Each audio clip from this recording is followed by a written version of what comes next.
The Mexican-American War, fought between 1846 and 1848, was more than just a battle over land. It was a clash of ambitions, ideals, and the very identity of North America. At its core, it was fueled by expansionist dreams, political rivalries, and the powerful belief in manifest destiny, the conviction that the United States was fated to stretch from coast to coast. But beyond the grand narratives of conquest and diplomacy, this war was also a deeply personal struggle between two nations that once stood under the same Spanish banner, only to find themselves on opposing sides of history, forging separate destinies. The origins of the war trace back to Mexico's hard-fought independence from Spain in 1821, a moment of triumph that came with immense challenges. With sovereignty came vast territories stretching across what is now Texas, California, Arizona, New Mexico, and beyond. But Mexico's grip on these distant lands was tenuous at best, as its government struggled to assert control over the sprawling frontier. Native American raids, rebellious settlers, and political instability turned these regions into battlegrounds of uncertainty. Meanwhile, the United States, fueled by its rapid expansion and an insatiable hunger for new territory, cast an eager eye on these lands, seeing opportunity where Mexico saw hardship. Texas became the first major flashpoint in the growing tensions between the two nations. In the 1820s, Mexico welcomed American settlers into Texas, hoping they would strengthen the region, on the condition that they adopt Mexican citizenship and Catholicism. However, these settlers, many from the southern United States, brought their own culture, customs, and, crucially, enslaved laborers, setting the stage for inevitable conflict. As friction grew over issues of autonomy, slavery, and governance, Texas erupted into revolution, declaring independence in 1836 after a bloody struggle. The famed Battle of the Alamo became a symbol of resistance, while the decisive Battle of San Jacinto sealed Texas's break from Mexico. Though Texas operated as an independent republic for nearly a decade, Mexico never fully recognized its sovereignty.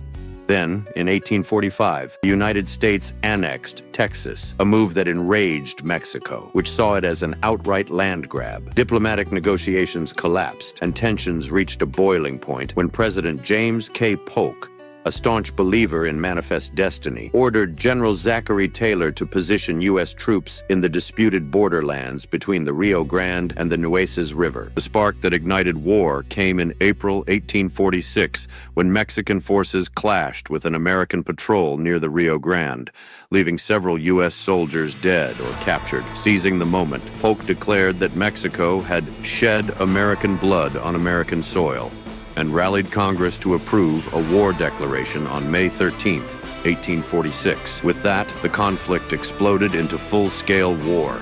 The fighting spanned multiple fronts. In northern Mexico, General Zachary Taylor led U.S. forces to swift victories at Palo Alto, Resaca de la Palma, and Monterrey. Meanwhile, General Stephen Kearny spearheaded an ambitious campaign that seized New Mexico and advanced toward California, where American settlers and U.S. naval forces had already launched the Bear Flag Revolt. By early 1847, much of northern Mexico was under U.S. control. Yet the war's most pivotal campaign came under General Winfield Scott. In March 1847, Scott orchestrated the first major amphibious assault in U.S. military history, landing at the fortified port city of Veracruz. After a grueling siege, American forces captured the city and launched an unrelenting march toward Mexico City. The campaign was brutal, with intense battles at Cerro Gordo, Contreras, and Churubusco, pushing both armies to their limits. Despite determined Mexican resistance, Scott's troops pressed forward, culminating in the storming of Chapultepec Castle in September 1847. With Mexico City under American control, the war was effectively over. Facing little choice but to negotiate,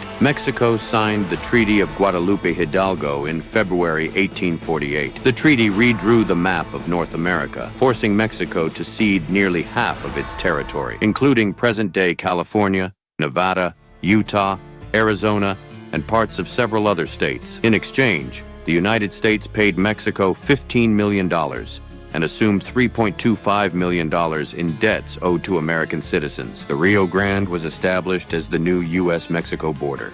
The war's impact was profound. For the United States, it was a triumph that fulfilled the vision of manifest destiny.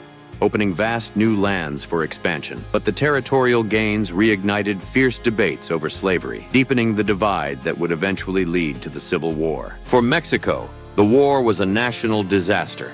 Losing nearly half of its territory was a devastating blow, fostering deep resentment toward the United States that would endure for generations. Politically, the loss plunged Mexico into a period of instability, with frequent leadership changes and internal struggles that hampered its recovery. More than just a battle for land, the Mexican-American War was a collision of ideologies, cultures, and national ambitions. The United States, driven by expansionist zeal, saw it as an opportunity to cement its dominance, while Mexico, fighting to preserve its sovereignty, saw it as an unjust invasion. Though the war ended over 175 years ago, its consequences still shape U.S. Mexico relations today. It was a war that redrew borders, reshaped histories, and left a legacy still debated by historians and politicians alike. Thanks for watching. Make sure to like and subscribe for more history content like this.